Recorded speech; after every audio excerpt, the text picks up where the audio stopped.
Good day everyone, we're here at my channel, Jairo Dalusong here. It's been a quite while and nakabalik na ako.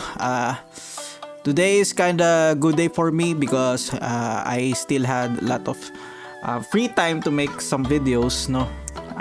Pagbalik na naman ng bare months, tapos na naman tayo. So, by the way, my topic today is about this instrument, no? I've been playing this, wala pa naman isang taon ko siya nagagamit, but to speak of it, almost everyday ko kasi nagagamit. So, kinda long time na rin yun para sa isang musician na parang halos araw-araw ko siyang ginagamit. So this instrument, I took it from Sir Oscar. Okay, Sir Oscar. Sobrang solid nito. Thank you so much, Sir Oscar. Shout out sa'yo. And thank you so much for being so generous na binigyan niya ako. Actually, tagal na dito, pero pagkakatanda ko, binigyan niya ako ng discount dito. I don't know. I can't remember. Tapos, nagkaroon kami ng transaction through online. Online kami. Yun. So, nagbayad ako through, I forgot if it's on GCash or on Paymaya. Basta yun, GCash or Paymaya. And then, pinapick up ko siya dun sa fiancé ng pinsan ko na nagga-grab. Ayun. So, pinapick up ko doon sa Lipa. Located siya sa Lipa, Batangas. So, medyo malayo but sobrang worth it nung gamit. And the first time I used it is on my gig. Before the gig day, may gig ako noon. Tapos hinintay ko yung violin. Talaga sakto dumating din tong violin ito.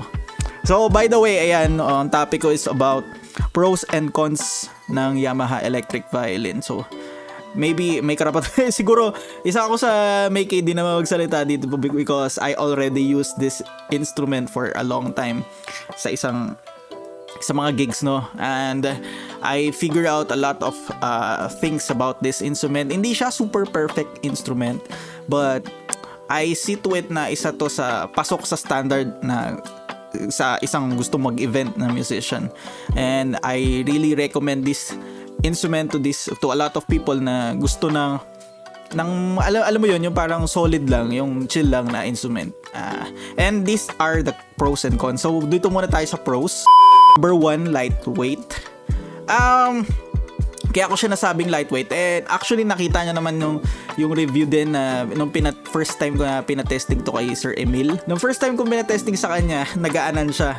So ako kasi medyo matagal na ako hindi nagkakahoy. So hindi ko na actually tanda ko ano yung pakiramdam ng kahoy na instrument. Violin.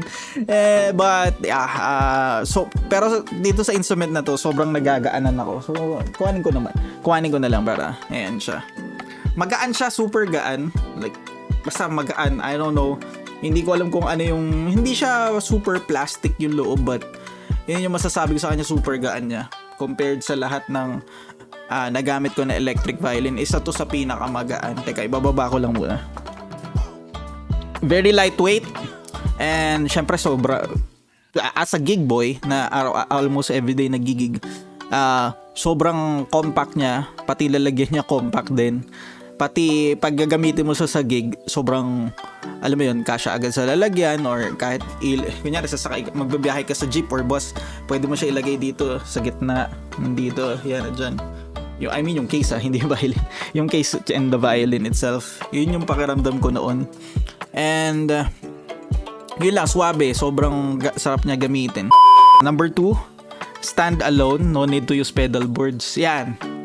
For me, hindi na talaga kailangan mag-pedal board dito sa instrument na to kasi at the first place, meron na agad siyang distinct tone na binibigay sa'yo, no? So, pwede na lang siguro kung gusto mo mag-pedal pa rin, kunyari magpe-pedal board ka, yung mga tone enhancers na lang, like for example, preamp, equalizer yan, or boost, yan. Pero, so far, no need na eh. As for me na user nitong violin nito, almost di mo na rin talaga kailangan ng pedal board dito dahil yung alam mo yung sound niya close to, medyo sabi ng iba nung nakakarinig, medyo saxophone-ish yung sound, saxophone. And konting tweak siguro. Ako kasi natutunan ko sa boss ko kung paano ito tweak ng tama. So I got a lot of ideas kung paano ayusin yung tone nito using a mixer. So mixer na lang, yun siguro. Portable mixer, and then good to go ka na di sa instrument na to. And number 3, saves up money for strings. Yeah. Ito talaga, kasi actually nilagay ko lang dito. Alam mo yung tig to 300 yata, 350. Hindi ko kailangan gumamit ng, for example, mga dominant or evaporacy dito. Kasi ang nagpapatunog kasi sa kanya is yung yung kanyang pickup. So hindi necessary na magpatunog ka na gumamit ka ng magandang string dahil naka-base yung tunog ng violin mo sa pickup. Hindi masyado on the bridge, hindi masyado affected tong bridge at saka yung tailpiece, hindi masyado, medyo disregard. Actually disregarded dapat yung, hindi mo na dapat papansinin. Basta okay na yung kahit mumurahing string lang, sobrang solid na niya. Pero dapat yung string na gagamitin mo is yung alam mo na na hindi siya madaling magkalawang. Kasi kapag nagkalawang agad yung violin mo, for example, kunyari nagbuo ka na dito sa position na dito, ramdam mo na magaspang na siya. And ayun nga, pag nararamdaman mo na magaspang, you have to change na rin kasi rinig mo na yung sound o yung parang crackle, nagka-crack ng tunog na ganun.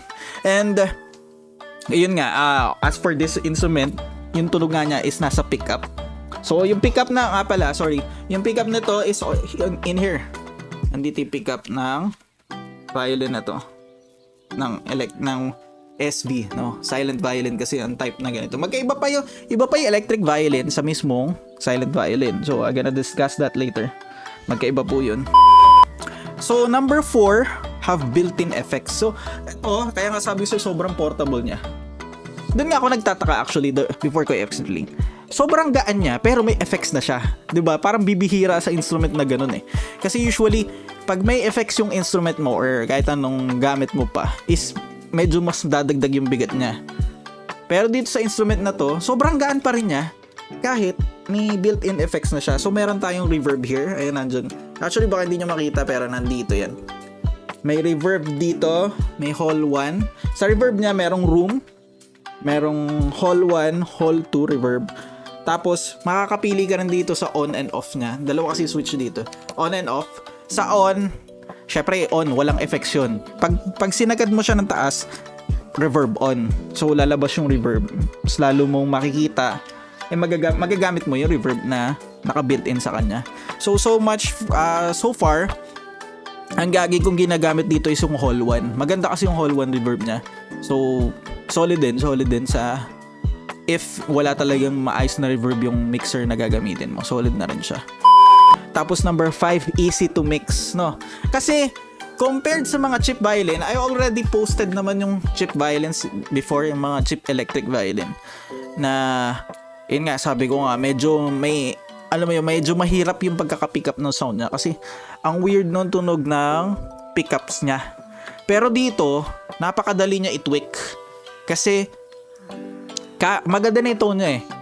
Kahit saan mo siya ilagay na speaker, for example, sa medyo matalim na speaker or medyo mumurahin, madali siya i-tweak.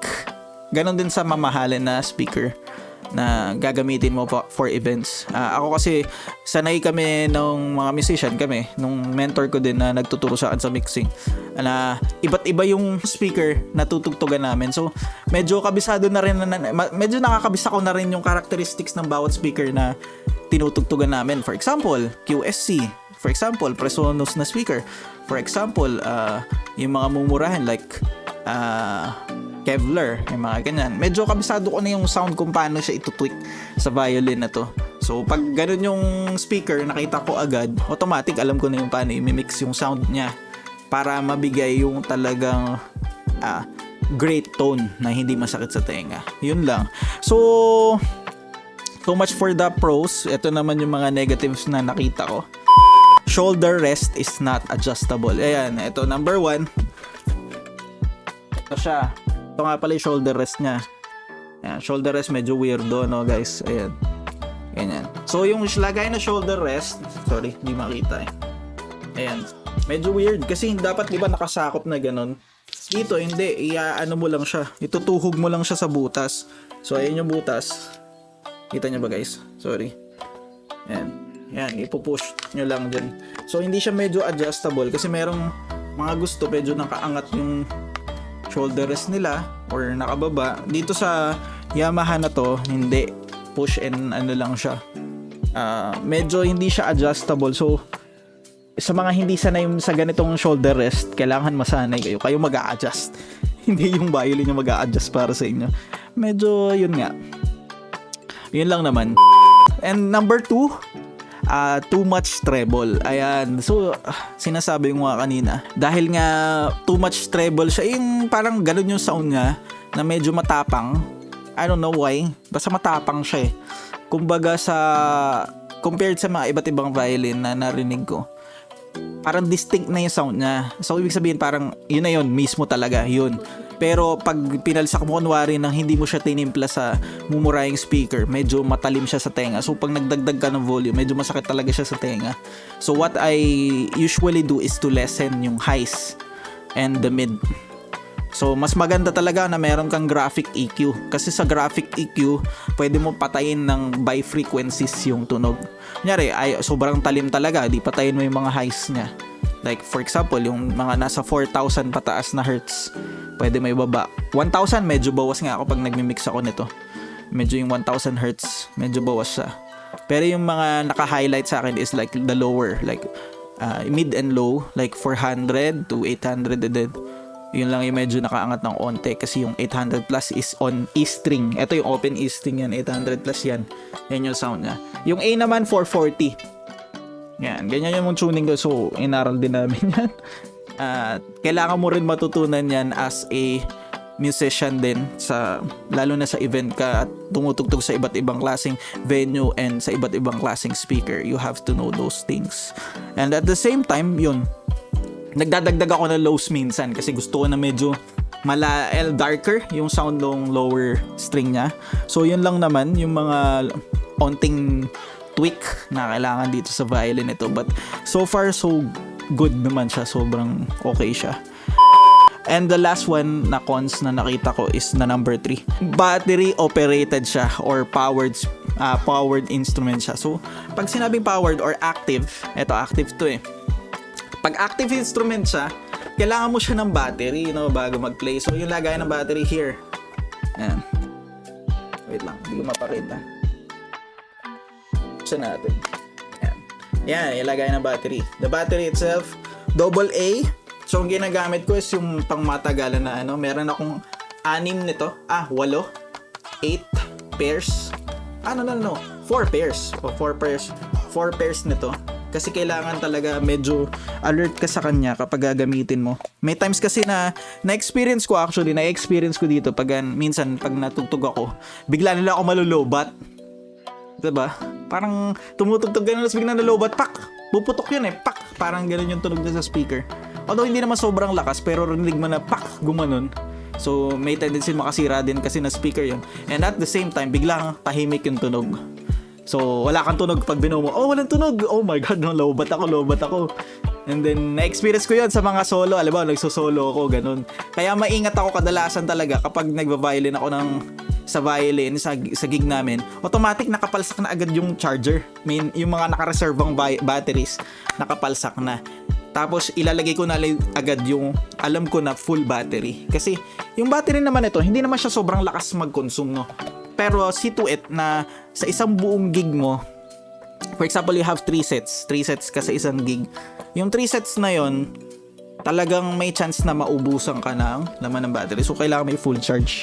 Yun lang naman.